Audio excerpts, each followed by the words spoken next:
यावन रावण की सभा शंभू बंधू बदरंग हम्म. खूब खेलो रणरंग लहू लसत सिंदूर सम.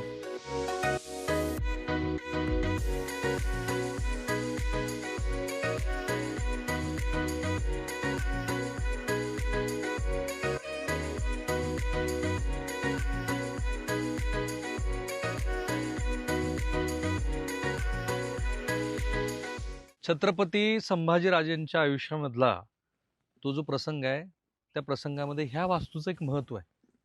ही आहे एक अशी मोठ, कारण औरंगजेबाला जेव्हा कळलं की संभाजीराजेंना पकडलंय तेव्हा औरंगजेब हा सोलापूरच्या जवळ होता, बेगमपुऱ्यात ठाणच मांडून बसलेला होता. 7-8 लाख सैन्य त्याच्याबरोबर आहे, कारण मराठ्यांचा त्याला निपात करायचा आहे आणि मराठ्यांचा छावा आता सापडलाय. तर ही जागा अशी आहे की जिथे भीमा नदी आणि सरस्वती नदी ही येते. आणि जसं औरंगजेबाला कळालं तसं औरंगजेब हा सोलापूरहून निघाला आणि तिकडे संगमेश्वरला त्यांनी निरोप पाठवला की तुम्ही महाराजांना घेऊन या. त्या ठिकाणी आला. ते जे ठिकाण आहे की ज्या ठिकाणी त्यांनी इथे येऊन वस्ती केली तो आहे आपला हा माळ. या माळाचं नाव आहे खंडोबाचा माळ. आता इथे तुम्हाला बरीचशी अतिक्रमण झालेली जागा पण दिसेल. पेडगाव नावाचं गाव आहे. ह्या पेडगावमध्ये म्हणजे तुम्ही जेव्हा पुण्यापासून येता तेव्हा पुण्यापासून दौंड पाटण ह्या दिशेनं जेव्हा जाता तेव्हा ह्या गावाला तुम्ही येता. आणि हे राजे शिर्के आहेत की ज्या शिर्के घराण्यावरती हा आक्षेप आहे की त्यांनी महाराजांना पकडून देण्यामध्ये मदत केली. तो भाग मी स्वतंत्रपणे दाखवेन, पण या ऐतिहासिक वस्तूचं, या वास्तूचं जे महत्व आहे तेही आपल्याला सांगतील. पण तुम्ही आता जो गड कोट आहे इथे मी तेही तुम्हाला दाखवेन. त्याचं नाव बदललंय. ते नाव काय केलंय सर, या गडाला नाव पूर्वी पांडे पेडगावचा भुईकोट म्हणून परिचित होता. परंतु त्याचं गॅजेटमध्ये नोंद अशी म्हणतात की पूर्वीपासून बहादूरगड, कथा कादंबऱ्या आणि इतर पुस्तकांमध्ये पूर्णपणे बहादूरगड नावाने ओळखला जातो. बहादूर खान कोकलताश हा औरंगजेबाचा दूध भाऊ होता. त्या दूध भाऊ इथं सरदार असल्यामुळं, त्यांच्याकडे हे सगळं नियोजन असल्यामुळं औरंगजेबाच्या दूध भावाकडे, त्यामुळे त्यांनी थोडी किल्ल्याची डागडुजी केली.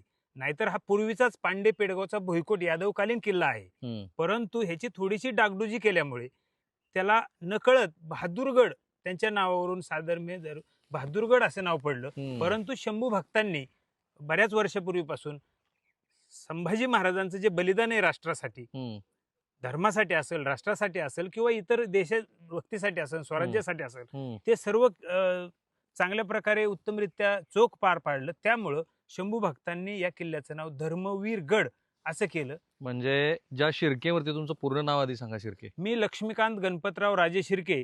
आम्ही मूळचे कोकण शृंगारपूर, महाराणी येसुबाईंच्या माहेरकडील. परंतु संभाजी महाराजांना ज्यावेळी संगमेश्वरून पेडगावला म्हणजे बहादूरगड म्हणजे आत्ताच्या धर्मवीर गडावर आणलं गेलं त्यावेळेस संभाजीराजांना येसुबाईंच्या आदेशाने, आमचे पूर्वज सांगतात आणि तशा पद्धतीचे पुरावे आहेत आपल्याकडे, त्या पद्धतीनं त्यांनी सांगितल्याप्रमाणे संभाजीराजांना सोडवण्यासाठी, वाचवण्यासाठी जी घराणी आली त्या घराण्यात आमची घरं बहादूरगडापर्यंत आली. आमचे काही शूरवीर पूर्वज सुद्धा या ठिकाणी किल्ल्यामध्ये संभाजीराजांना सोडवण्यासाठी पखाल्याच्या वेशांतरात म्हणा, कुंभाराच्या आणि हा इतिहासातला वादाचा विषय आहे. तो वादाचा विषय आता छावा चित्रपटामध्ये शिर्केनी कशी मदत केली इथपर्यंत आलेला असल्यामुळे मी शिर्के संपूर्ण कुटुंबाची पण मुलाखत तुम्हाला शेवटी दाखवेन. पण आता ह्या वास्तूविषयी बोलूया. आणि शिर्के, तुम्ही मला सांगा की जेव्हा औरंगजेब इथे आला, ज्या ऐतिहासिक दस्तामध्ये आता दिसत आहे त्याप्रमाणे संभाजीराजेंना इथं आणल्याच्या काळापासून तो किती दिवस इथे होता? साधारणतः संभाजी महाराजांना संगमेश्वरला पकडलं 1 फेब्रुवारी 1689 आणि औरंगजेब त्यावेळेस अकलूजला छावणी होती म्हणतात. मग अकलूजवरून संभाजी महाराजांना संगमेश्वरून बहादूरगडावर आणलं जात होतं. त्यावेळेस औरंगजेबही अकलूजवरून बहादूरगडाकडे येत होते. आणि एवढी मोठी प्राण्यांची संख्या, हत्ती, घोडे, उंट, सैनिक, ह्यांची व्यवस्था चांगल्या ठिकाणी व्हावी, खाली इकडे जायचं ना आपलं, गडावरती होणं शक्य नाही. म्हणून एक खंडोबाचा माळ म्हणून परिचित असलेल्या ठिकाणावर औरंगजेबाच्या व्यवस्थेने या ठिकाणी एक व्यवस्था केली होती की जी ती मोठ आहे. सर्व प्राण्यांना पाणी कशी पाजायला पुरल ते सरस्वती नदीच्या वरती ती मोठ बसवलेली आहे. हत्ती मोठ म्हणतात हिला. पहिल्यांदा टेलिव्हिजनच्या स्क्रीनवरती, देवा इकडे दाखवा, पहिल्यांदा टेलिव्हिजनच्या स्क्रीनवरती छत्रपती संभाजीराजांचा जो दुर्दैवी त्यांची जी हत्या झाली त्या हत्येतले प्रत्यक्ष ज्या ठिकाणी हा सगळा घटनाक्रम घडला तो घटनाक्रम मी तुम्हाला दाखवणार आहे. ही ती मोठ आहे जिथे औरंगजेब येऊन थांबलेला आहे. त्याला कळलंय की महाराज आता पकडले गेलेले आहेत, मराठ्यांचा छावा आपल्या ताब्यात आलाय आणि त्यानंतर तो आतुरतेनं निघालाय. त्याला संभाजीराजेंना ते जे काही अटी वगैरे घातल्या असं म्हणतात की महाराजांनी एकतर धर्म आपला बदलावा, थोडक्यात औरंगजेबाचं स्वामित्व स्वीकारावं. आणि औरंगजेब तर इरेलाच पेटलेला आहे, कारण त्याला माहिती आहे की शिवाजी महाराजांनी ज्या पद्धतीनं स्वराज्याची निर्मिती केली, तर हा औरंगजेबाच्या सैन्यासाठी असलेला ही ती मोठ आहे. सरस्वती नदीवरील ही सरस्वती नदी आज आहे का तिचं अस्तित्व? सरस्वती नदी आहे. श्रीगोंदा शहरातून जी सरस्वती नदी येते दक्षिणेला वाहत, ती नदी ऑलरेडी आहे. परंतु हे जे दिसतंय ही नदीच आहे ही. हो. परंतु ह्याच्यामधून काही महिने पाणी वाहतं, काही महिने लोक शेती करतात.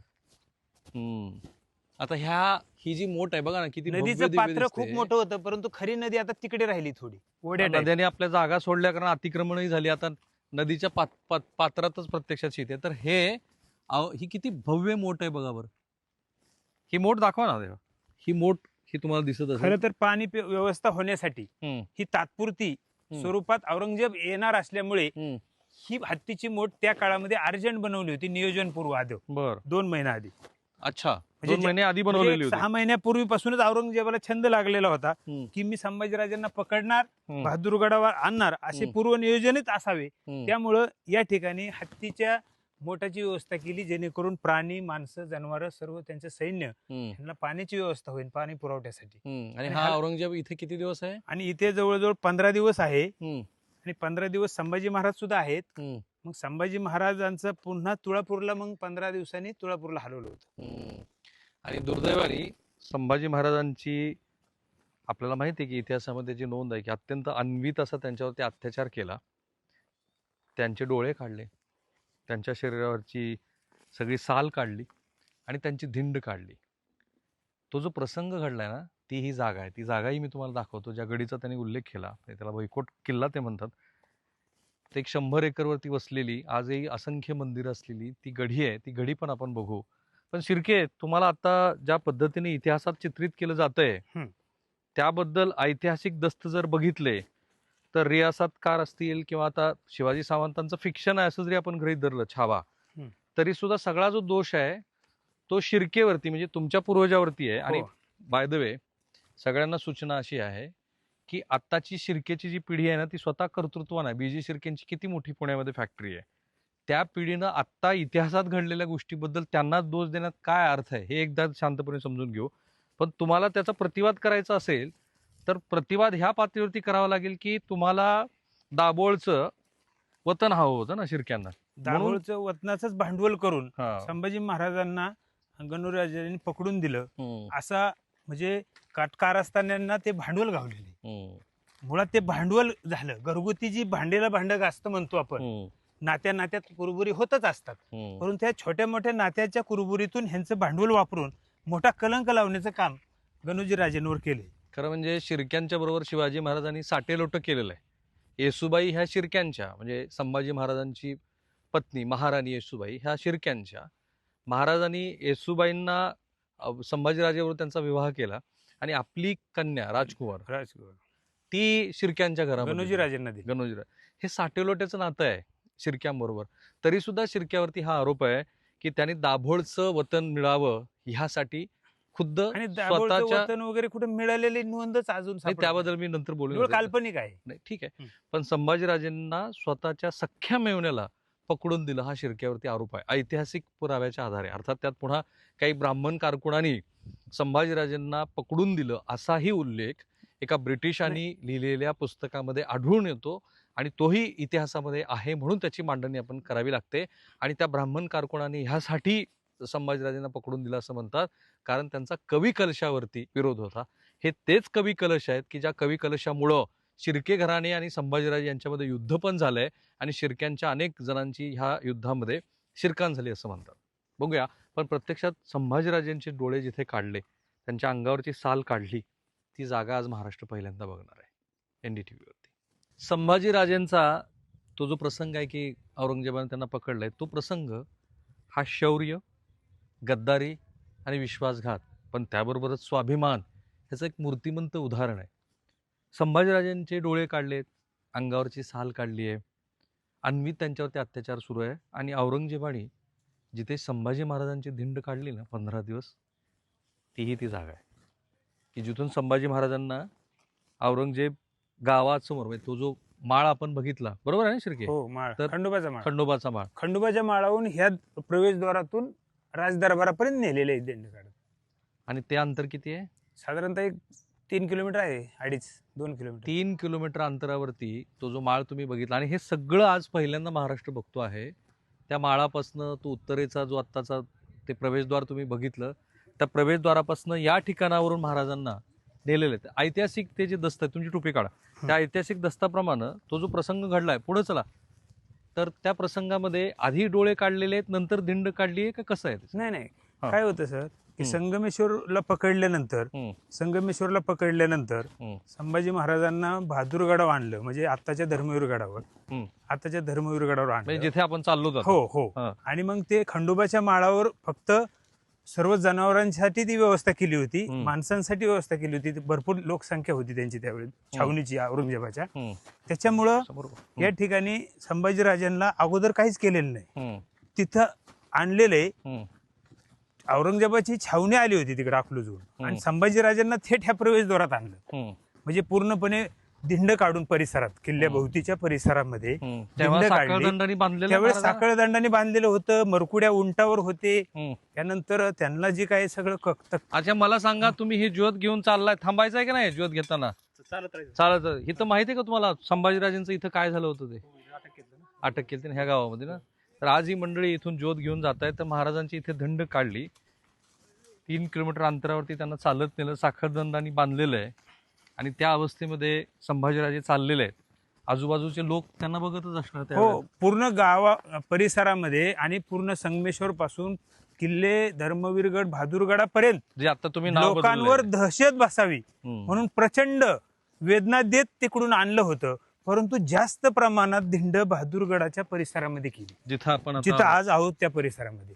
आणि नंतर राजदरबारात नेल्यानंतर ज्यावेळेस औरंगजेबाची आणि संभाजी महाराजांची समोरासमोर मुलाखत झाली, समोरासमोर भेट झाली, ही दुसरी भेट होती त्यांच्या जीवनामध्ये. एकदा आग्र्याला 9 वर्षाचे असताना आणि दुसऱ्यांदा भेट होती ती 32व्या वर्षी होती. म्हणजे संभाजी महाराजांची दुसरी भेट ही धर्मवीर गडावरील राजदरबारात. ती जेव्हा भेट झाली तेव्हा असं म्हणतात, आणि बघा इतिहासामध्ये ना, इतिहासाचं विकृतीकरण करू नये, पण जे फॅक्ट आहेत, जी वस्तुस्थिती आहे ती मांडली पाहिजे. औरंगजेबाच्या आधीचे जेवढे म्हणून बादशाह झालेत आपल्याकडे, ते तसे धार्मिक सहिष्णू आहेत. तुम्ही अकबर घ्या, तुम्ही जहांगीर घ्या, मधल्या काळातला तो सगळा राज्यकारभाराचा दिल्लीच्या तख्तासाठीचा जो कारभार आहे तो एवढा धार्मिक नाहीये. पण औरंगजेब हा आपल्या धर्माबद्दल त्याला धर्माभिमान होता, ह्याबद्दल काही दुमत नाही. आणि आत्ताही काही जण असं म्हणतात की त्यांनी महाराजांना, संभाजीराजांना तुम्ही इस्लाम धर्म स्वीकारा वगैरे असं म्हटलंच नाही. जेवढं इतिहासामध्ये नोंदलेलं आहे त्याच्यावरती आपण बोलतो आहोत. याच्यामध्ये कुठल्या राज्यकर्त्याला धर्माभिमानी ठरवायचं की नाही ते तुमच्यावरती आहे. इतिहास जसा तुम्ही शिकला आहात त्याच्यावरती आहे. आणि आता राजकीय अंगाने पण ह्या सगळ्या इतिहासाकडे जे बघितलं जात आहे, त्यामुळे तुम्ही कोणत्या राजकीय विचारधारेला मानता त्याच्यावरती पण आहे. पण मी इथे जे तुम्हाला दाखवतोय तो फक्त निव्वळ इतिहास आणि इतिहासातल्या त्या घडलेल्या घटनांचा घटनाक्रम आणि ती जागा दाखवतोय. ही जेव्हा संभाजी महाराजांना अटक करून साखळदंडाने बांधून नेलं जात होतं, तेव्हा ही जागा येते की जिथून महाराजांना ते घेऊन गेले होते. जेव्हा प्रत्यक्षामध्ये संभाजी महाराजांना इथं आणलं, तो हा भुईकोट किल्ला आहे, त्याचं इथे माहिती पण आहे. धर्मवीर गड, ज्याचं आत्ता त्यांनी नामांतर केलंय, नाव बदललंय. हा पेडगावचा किल्ला किंवा बहादूरगड म्हणून प्रसिद्ध आहे. हा किल्ला अहमदनगर जिल्ह्यातील श्रीगोंदा तालुक्यात आहे. जिल्ह्याच्या दक्षिण भागात श्रीगोंदा तालुका आहे वगैरे वगैरे. याची समुद्र सपाटीपासूनची उंची आहे 750 मीटर. डोंगररांग नाहीच आहे. साधारणपणे 100 एकरवरती हा भुईकोट किल्ला आहे. छोटीशी गडीच म्हणूया आपण. त्याचं हे प्रवेशद्वार. आणि शिर्के मला असं सांगत होते की महाराजांना इथे आणले तेव्हा ह्यांना ह्या प्रवेशद्वारात आणलं. संभाजी महाराजांना ज्यावेळेस खंडोबाच्या माळावरून पुन्हा या दिशेने दिंड काढली, त्यांची दिंड काढणं झाल्यानंतर किल्ल्याच्या उत्तरेच्या प्रवेशद्वारातून त्यांचा प्रवेश झाला. त्यावेळेस पाखाल्याच्या वेशांतरामध्ये अनेक जी संभाजीराजांना वाचवण्यासाठी मंडळी आली होती, त्यांच्या कत्तली झाल्या. त्यातून सरळ ते प्रवेशद्वार आणि हे प्रवेशद्वार संभाजी महाराजांना वाचवण्याचा प्रयत्न झालाय ना. मला हा प्रश्न पडला होता इतिहासामध्ये, खूप खूप खूप वाचवण्याचा प्रयत्न झाला. मराठ्यांचा छावा औरंगजेबाचा ताब्यात आहे, 27 दिवस ताब्यात आहे, बरोबर? नाही, पूर्णपणे 40 दिवस परंतु 40 पेडगाववर दिवसामध्ये ते 15 दिवस बरोबर ना. होते. मग मराठ्यांनी काय केलं असंही प्रश्न पडायला पाहिजे ना आपल्याला, की छत्रपती शिवाजी महाराजांचा मुलगा स्वराज्याचा वारसदार आज मोगलांच्या ताब्यात आहे, त्याचा अन्वित छळ सुरू आहे, तेव्हा आजूबाजूचे लोक काय करत होते हे मला संदर्भ सांगतायत की ते वेषांतर करून आले होते वेषांतर करून खूप मंडळी आलेली होती. त्याच्यामध्ये महाराजांना कोण वाचवण्यासाठी. पाणी देणाऱ्या म्हणजे पाखाल्याच्या पुढे जाऊ. वेषांतरात, हम्म. कोण गाडगी मडकी पुढे जाऊ, हा. विकणाऱ्याच्या कुंभाराच्या वेशात, देवा पुढे जाऊ आपण. हा आणि कोण इतर अनेक वेषांतर करून आलेली होती मंडळी. काहींनी तर अक्षरशः मुसलमानाचा वेश म्हणजे मौलानाचे वेश धरून आले होते मंडळी. तर हा राजदरबार आहे आणि ज्या ठिकाणी औरंगजेब आणि संभाजी महाराजांची भेट झाली, ती भेट पहिल्यांदा ज्या ठिकाणी झाली आणि मग महाराजांचे प्रत्यक्षात डोळे जिथे काढले आणि त्यांच्यावरती जो अन्वित अत्याचार केला, ते ठीक आहे. त्यांची शरीर, त्यांचं पूर्ण शरीर सोलवटून काढलं आपण ज्याला म्हणतो. आधी तर हा राजदरबार बघा, जी म्हणालो मी तुम्हाला की एक छोटीशी गडी आहे. आज इथं असंख्य लोक येतात ज्या ठिकाणी हा सगळा प्रकार घडला त्या ठिकाणासाठी, आणि मग काही गोष्टी आहेत इथे लिहिलेलंच आहे की तुमची पादत्राणं काढून बाहेर जा. आज शिवजयंतीचं औचित्य असल्याने या ठिकाणी उत्सव आहे. आणि ही ती जागा आहे की ज्या ठिकाणी महाराजांचे डोळे काढले. हीच का ती जागा? हो हा हो, या ठिकाणी संभाषण झालं. औरंगजेबाच्या तख्ताची जागा समोर आहे. औरंगजेबचा तख्त पण आहे, तोही एकदा बघून घ्या. ह्या फक्त- मंडळीने तो तख्त काही जसा आहे तसा पुढे ठेवलेला घ्या ना आहे. तुम्ही, कॅमेरा पुढे घ्या. तो जो तख्त आहे तो जसा आहे तसाच ठेवलेला आहे. तर औरंगजेब आणि संभाजी महाराजांची जी दुसऱ्यांदा भेट झाली, कारण आपल्याला माहिती आहे की आग्र्याच्या वेळेला त्यांची पहिल्यांदा भेट झाली होती, ही औरंगजेबाच्या तख्ताची जागा आहे की जिथे औरंगजेब थांबलेला आहे. तिथे संभाजी महाराजांची आणि औरंगजेबाची पहिली भेट झाली असावी. जे इतिहासात म्हटलंय की त्या 3-4 अटी ज्या होत्या की औरंगजेबाचं स्वामित्व पत्करावं, इस्लाम धर्म स्वीकारावा वगैरे, तर ते इथे घडलंय. ही ती जागा आहे की ज्या ठिकाणी संभाजी महाराजांना साखरदंडाने बांधून आणलेलं आहे. बादशाह समोर बसलाय आणि त्या समोर बसलेल्या बादशहाला संभाजी महाराज बोलतायत. तो जो स्वाभिमानाचा भाग आहे की जिथे संभाजी महाराजांनी तो सगळा अत्याचार सहन केलाय, तो या ठिकाणी घडलाय. हे समोर बादशाह उभा आहे आणि तरीही तो बोलतायत आणि चर्चा करतायत, आणि त्याच्यामध्ये संभाजी महाराजांच्या समोर इथे बादशाह बसलेला आहे आणि संभाजी महाराज इथे बोलतात. पण हा जो प्रसंग आहे हा कुठे कुठे नोंदवला गेलाय? संभाजी महाराजाची आणि औरंगजेबाची जीवनामधली दुसरी भेट, ते सांगितलं. समोरासमोर. हो. ही भेटीचा ह्याचा वृत्तांत सर्व कथा कादंबऱ्या बखरीमध्ये सर्वकडे सापडतो. पण एक जो वादाचा मुद्दा आहे की महाराजांनी इस्लाम धर्म स्वीकारावा की स्वीकारू नये, याबद्दल आता नव इतिहासकार काही सांगतात.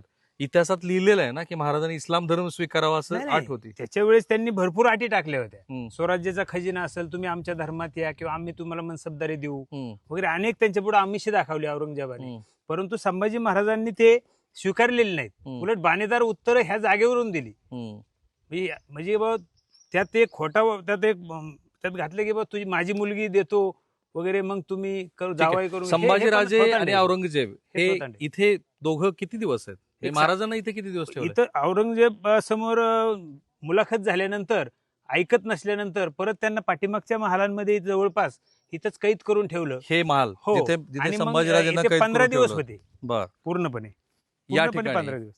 या ठिकाणी 15 दिवसांनी प्रत्यक्षात डोळे काढले आणि शरीर सोलवटलं. तो प्रसंग कसा घडलाय? तो प्रसंग काय समोर आहेत, समोर आणले होते साखळदंडे बांधून. त्यावेळेस कवी कलशाने एक काव्य म्हटलेलं आहे, ते सुद्धा सर्व परिचित आहे. हो. काय यावन रावण की सभा शंभू बंधू बदरंग, खूप खेलो रणरंग लहू लसत सिंदूर सम. म्हणजे असे एक हिंदीमध्ये काव्य होतं, ते हिंदू प्राकृत संस्कृत मध्ये थोडस मिक्स मध्ये. तर त्याचा अर्थ असा होतो की हे राजन, तुम्हाला जे घनघोर युद्ध झाल्याने तुमचं जे रक्ताने अंग माखलेलं आहे, हे रक्ताने माखलेलं अंग हे आपणास हनुमंताला जसा सेंदूर शोभून दिसावा, अगदी त्याप्रमाणे दिसत आहे. त्याच्यामुळे तुम्ही हनुमंताच्या सारखे दिसतात आम्हाला. आणि म्हणून औरंगजेब स्वतःच तख्त सोडून आणि संभाजीराजे गालिच्यावर बिछाईतीवर गुडघे टेकून अल्लाचे आभार मानतोय की बरं झालं की संभाजीराजे आपल्या हातात लागले. आणि एवढा मोठा शूर राजा, हनुमंतासारखा राजा हे आपल्या हाती लागणं कठीण होतं. इथे त्यांना 15-20 दिवस कैद करून ठेवलं होतं. आणि हा नदीचा संगम आहे, एक सरस्वती आणि दुसरी भीमा. ही नदी आता हा निसर्ग म्हणून तुम्हाला छानच वाटेल, पण ह्या वास्तूनं संभाजीराजेवरती जे म्हणजे महाराष्ट्रावरती स्वराज्यावरती जो आघात झाला तो आघात बघितलाय. डोळे कसे काढले महाराजांचे? संभाजी महाराजांचे डोळे तप्तसळ्यांनी डोळ्याच्या खोबणीमध्ये घालून डोळे काढलेले बापरे. आणि त्याच्यामध्ये वर्णन केलेलं आहे पूर्णपणे. चित्रपटामध्ये आता छावा चित्रपटामध्ये ते पद्धतीने दाखवलेलंच आहे. ते खरंच वास्तव दोन त्या नद्यांचा ठिकाणी संगम दाखवलेलं आहे. आहे. हा 2 नद्यांचा संगम आहे. हो, ही आहे भीमा, जी पश्चिमेकडून पूर्वेकडे वाहते, आणि ही जी आहे सरस्वती, जी श्रीगोंदा शहरातून अशीच येते.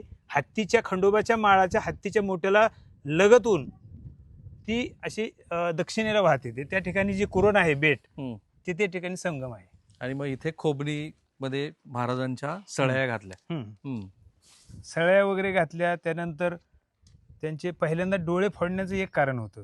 म्हणजे आम्हाला जसं ऐकतोय त्या पद्धतीने की बा संभाजी महाराज कुठे पळून जाता कामा नये. संभाजी महाराज खूप शूरवीर होते, योद्धे होते, बलाढ्य होते, विचारपूर्वक होते. मग डोळेच काढल्यानंतर त्यांना कुठं रस्ताच दिसणार नाही, म्हणून पहिल्यांदा डोळ्यावर प्रहार केला त्यांनी. नंतर त्यांची जीभ काढली का तर काहीच बोलता येऊ नये, कोणाला काही उत्तर देता येऊ नये. जे गुप्तहेर आले होते, गुप्त वेषांतर करून, जे राजे शिर्के मंडळी कोकणातून वाचवण्यासाठी, त्या शिर्के मंडळी असतील किंवा इतर त्यांचे नातलग असतील, सगळे शूरवीर सेनानी असतील, परंतु त्यांना सुद्धा काही सांगता नाही आले पाहिजे की नेमकं काय उत्तर द्यायचं काय. त्यामुळे जीभ छाटली. आणि हे 2 प्रकार. आणि अंगाची कातडी काढण्याचं कारण की बाबा मृत्यू तर द्यायचा नाही, परंतु मला असं वाटतंय की हिंदूंचं नवीन वर्ष चैत्र शुद्ध 1 तेच पाहून द्यायचं नाही, हाच पूर्वनियोजित कट औरंगजेबाच्या डोक्यात होता. म्हणून आदल्या दिवशी त्यांचा अंत्यवध करण्यात आलेला. ठीक आहे. इथून 110 किलोमीटर अंतरावरती तुळापूर आहे की जिथे महाराज शहीद झाले, म्हणून आपण त्यांचं स्मरण त्या ठिकाणी करतो. पण ही वास्तू पहिल्यांदा महाराष्ट्र इतक्या सविस्तरपणे बघतोय. राजे शिर्केने त्याचं विश्लेषण केलं. शिर्के कुटुंबावरती इतिहासातला जो काही भाग आहे की शिर्केनीच संभाजी महाराजांना पकडून दिलं, तो तसाच आहे. त्याबद्दल ना शिर्केंचं स्वतःचं जे काही मत असेल ते त्यांनी मांडलं, त्यांच्या कुटुंबाचंही मत मी घेईन. पण या ठिकाणी महाराजांना ठेवलं होतं की 15 दिवस तो अत्याचारही महाराजांनी सहन केला. ही वास्तू तुम्ही बघताय. आणि अलीकडे नव इतिहासकार किंवा पुरातन काळामध्ये ज्यांनी इतिहासातल्या नोंदी घेतलेल्या आहेत, त्यांच्यामधला एक वेगळ्या पद्धतीचा संघर्ष सुरू आहे. प्रत्येकजण आपापल्या परिप्रेक्षात त्या इतिहासाचं आकलन करतोय. तो भाग ठीक आहे, आपण त्याच्याबद्दल प्रेक्षकावरती सोडून देऊ. पण ही वास्तू अशी वास्तू आहे, मी तर म्हणेन की ही पावन वास्तू आहे की जिने स्वाभिमान महाराष्ट्राचा काय आहे तो बघितला. ह्या त्या अशा खोल्या आहेत की जिथे संभाजी महाराजांचा शेवट होण्याच्या आधी महाराज ह्या वास्तूमध्ये राहिले. आणि ही वास्तू ही आज अर्थातच पडझड झालेली आहे त्याची, पण ह्या स्वाभिमानाचं जे जतन आहे ते स्वाभिमानाचं जतन करण्यासाठी म्हणून ह्या वास्तूला सुद्धा काही नव्या स्वरूपात आपल्याला आणता आलं तर तोच खऱ्या अर्थाने संभाजी महाराजांच्या ह्या स्वाभिमानपूर्व जो काही त्यांनी स्वतः अंत घडवून घेतला आहे. कारण शेवटी ते जर औरंगजेब जे म्हणतोय त्या गोष्टीला त्यांनी मान्यता दिली असती असे या शर्ती तुम्ही, तर कदाचित एवढी मरणाहूनही मरण यातना त्यांना सहन करावी लागली नसती. माझे सहकारी देवा राकोंडेसह मी राहुल कुलकर्णी, NDTV मराठी. आजचा धर्मवीरगड ना काय का धर्मवीरगड पण मूळचं गाव आहे पेडगाव, तालुका श्रीगोंदा, जिल्हा अहिल्यानगर. थांबूया.